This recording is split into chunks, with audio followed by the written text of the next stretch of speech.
Tony Khan is set to announce the location for the premiere episode of AEW Collision tonight on AEW Dynamite, and reportedly it will be at the United Center in Chicago, Illinois, and it will feature an appearance from the former two-time AEW World Champion CM Punk. The issues between CM Punk and AEW have reportedly been resolved. So much details on this are coming out in the last few minutes, so we'll cover all of it. Plus, AEW Fight Forever, blood is going to be included, but according to Kenny Omega, you can turn the feature off. An update on Andrade Our Idolo's in-ring future. He will be on AEW Collision, and reportedly, when the show premieres next month in June, he will reportedly be cleared to wrestle. Also an update on the promotions for Double or Nothing weekend.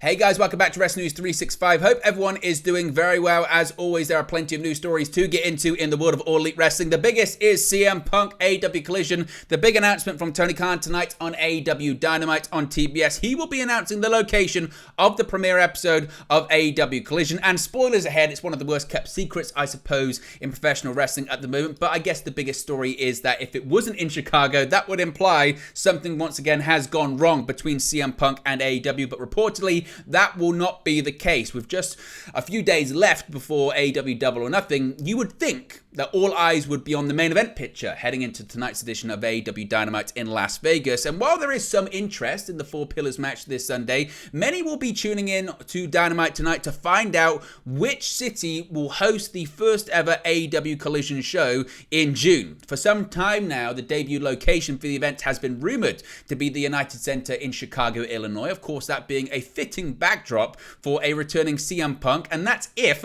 a big if, he's coming back into the fold. Well, PW Insider is reporting that AEW President, CEO, General Manager, Head of Creative Tony Khan will indeed announce that the United Center is the host city for AEW Collision's debut episode tonight. However, interestingly, according to PW Insider, he will likely not announce CM Punk's inclusion as part of the event, leaving room for comeback buzz akin to Punk's initial return to pro wrestling on the second ever AEW Rampage, The First Dance, also at the United Center in 2021.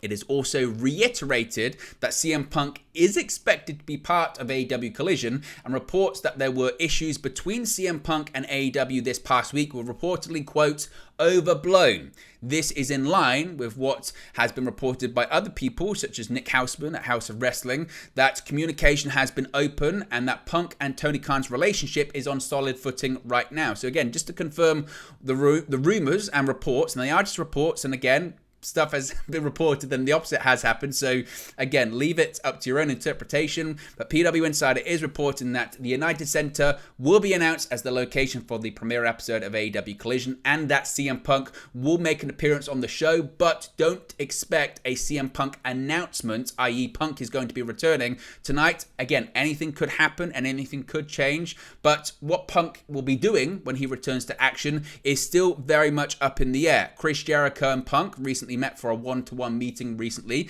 and it reportedly went well. And while many have speculated that the former two AEW World Champions will feud once Punk is back in the mix, there has also been some buzz recently that CM Punk has been lobbying to work with Ring of Honor World Television Champion Samoa Joe in some capacity. Now, of course, there had been some speculation that AEW had earmarked Daily's Place in Jacksonville, Florida as a backup venue in case things with Punk fell apart this week, but now that's been largely debunked and it's been near enough confirmed. And of course, it's not confirmed until we see it on television tonight, but the idea and certainly the narrative going around is that tonight we are going to get this announcement by Tony Khan that the United Center will be the location for this premiere episode. Dave Meltzer from the Wrestling Observer has also tweeted in the last hour or so saying, quote, the belief is that CM Punk will debut on June 17 at the first Collision show in Chicago and that the issues have been settled. Unless things change, Chicago will be announced tonight. How the announcement of Punk's return will be handled is unknown, which of course does line up with PW Insiders reporting that tonight we are going to be getting the Chicago announcement, the United Center announcement, but as far as Punk's announcement, we still don't know if he's going to be announced tonight or if it's going to be left open to interpretation and left open to rumor, like it was for Rampage when he made his debut with All Elite Wrestling. Now, someone tweeted at Dave Meltzer saying, quotes, "So does this mean CM Punk will only ever appear on AEW Collision and never on AEW Dynamite or AEW Rampage?" And Dave Meltzer said, quote, "Nothing is for sure. Warner Bros. Discovery 2 weeks ago was under the impression he would primarily appear on Collision, but could appear on Dynamite at times. Everything is subject to change."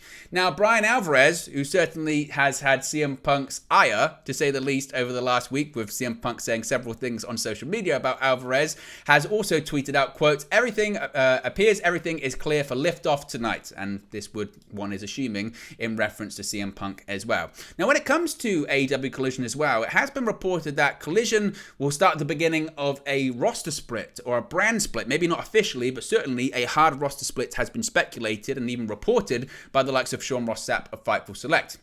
Now, interestingly, All Elite Wrestling has filed 2 trademarks relating to wrestling entertainment over the last week.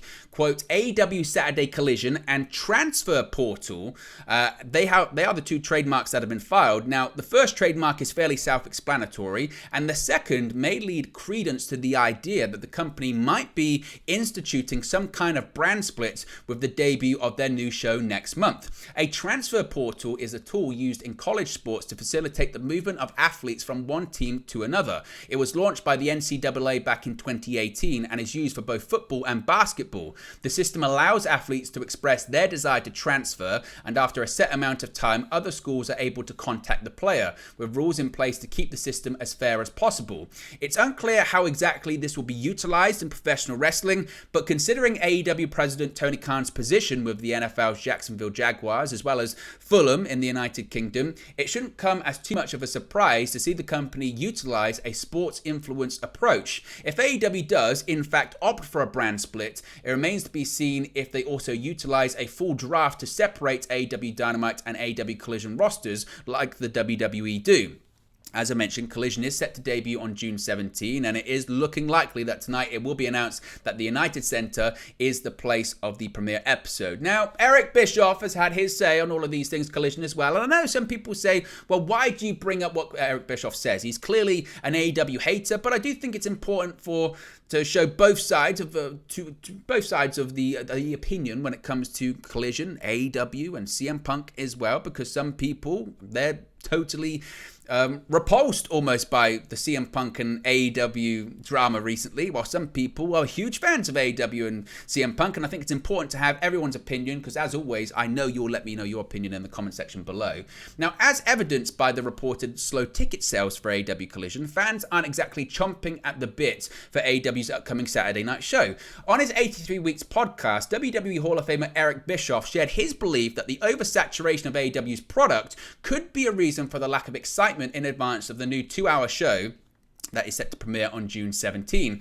Quote, financially, it is probably a good thing for Tony, Bischoff said. Strategically, I think it's a bad move. In fact, back when AEW was promoting its YouTube shows, I shook my head and went, don't do that yet. Build your core audience, grow your brand, and make sure you have a foundation, he continued, before you expand with more programming and more content, because it takes time, money, creative resources, and human resources. Bischoff believes that AEW must get its infrastructure, team, and processes all in place before adding a third weekly television show, arguing that more content would only diminish the core product. There's enough talent, there's no question about that, Bischoff continued, but the creative resources and experience within AEW have proven to be less than inspiring. They've got their work cut out for them. That said, I'm going to remain optimistic and hopeful for AEW.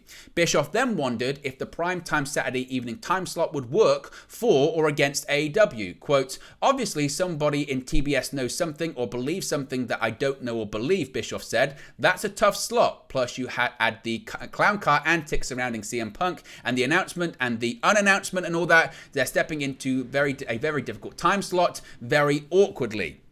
Now, when it comes to also some mistakes he perceives, this is the interesting part in this, is Bischoff believes that AEW are making the same mistakes as WCW, of course, the company he was once the president of.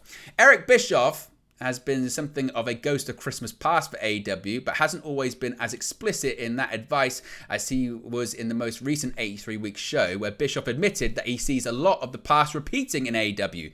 Quote, Tony Khan once said early on after the start of AEW, I'm not going to make the same mistakes WCW made, Bischoff said. I'm not going to go into the litany of mistakes that have been made and continue to be made by Tony. Many of them are similar to the mistakes I made. He's making the same ones. The biggest mistake Bischoff thinks AEW is making, going along with the plan to launch Collision on Saturday nights. Quote, this is another one where if I was Tony and I was looking at the long-term viability of my brand, Bischoff explained, I would do everything I could to talk Turner out of making that Saturday night show if indeed they're pushing it on him. If Tony's stepping up and wanting to do another show for any reason, then I question his judgment because he clearly doesn't have the resources. Bischoff referred to the clown car competition surrounding CM Punk and the chaos that has been whipped up behind his potential return to the company.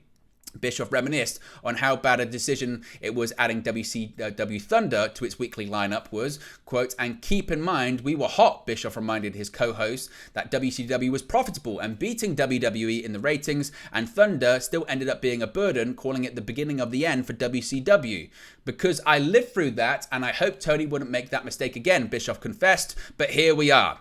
Bischoff noted that he arrived at WCW with the company already producing a number of syndicated shows, and that he didn't even want WCW to start Nitro as he was trying to cut back on programming, which he feels Khan should consider. Bischoff said that Khan has been proactive in adding content as opposed to removing it. Quote, the point is Tony needs to establish AEW to begin a growth pattern in AEW to create demand in that growing audience for additional programming, Bischoff explained. I don't know that he's created that demand. Now, again, Bischoff is well known for criticizing AEW, so do you agree with what he's saying? Do you disagree with what he's saying? What are your thoughts with CM Punk seemingly being confirmed to be coming back, according to reports anyway? What are your thoughts about Collision being at the United Center? What are your thoughts on all of the story and the drama surrounding CM Punk? As always, let me know your thoughts in the comment section below. Now, we spoke earlier today about blood in AEW Fight Forever. Now, clarification has emerged on the blood feature on the AEW Fight Forever console video game, with Kenny Omega commenting on the game. It is now been confirmed that AEW Fight Forever will be released on June 29, following months of speculation about the game dropping. Now, prior to the release date announcement, it was revealed that one aspect which was holding up proceedings was the game's ESRB rating, with the project allegedly not initially qualifying for a T for Teen rating. With the game eventually securing this rating, some fans speculated that blood was one aspect of the game that had been significantly toned down to achieve a more favourable rating. Of course, we spoke about this earlier today. AEW has now shared some bloody screenshots for the game, confirming that the game will feature the red stuff, captioning the images, quote, we've heard that many of you were worried that blood was removed from AEW Fight Forever. We'll let these new screenshots speak for themselves. Now, clarifying the blood will be just an optional feature, Kenny Omega then tweeted, quote, a feature you can disable, I might add. Now, this maybe is how they will manage to get round the ESRB rating to make it T for Teen, in the fact that you can turn it off. Now, ahead of the game's release next month, it was announced on Twitter this morning that AEW stars Orange Cassidy and Evil Uno appeared today on the AEW Games Twitch stream to show off a closer look at AEW Fight Forever. The stream featured 4 single-player matches, with Uno playing as Hikaru Shida against Thunder Rosa, Cassidy playing as himself against Jungle Boy, Uno showcasing an intergender match with Britt Baker versus Chris Jericho, and Cassidy wrapping up by playing as himself against MJF. In the process of showing the game, Uno and Cassidy discussed the accuracy and level of detail when it came to wrestler-specific movesets in the game. Uno also revealed that the wrestlers in the game will have secret moves that are not listed in the menu. Other details showcased during the stream included the ability to control pyro and camera angles during entrances, the presence of buffs based on conditions such as kicking out of a pin, the accurate taunts, and such as Cassidy's ability to put his hands in his pockets whilst wrestling. Again, that's a real thing on this game. Uno and Cassidy were unable to reveal the character select screen, but promised more details will be unveiled on the company's official Twitch channel in the weeks to come.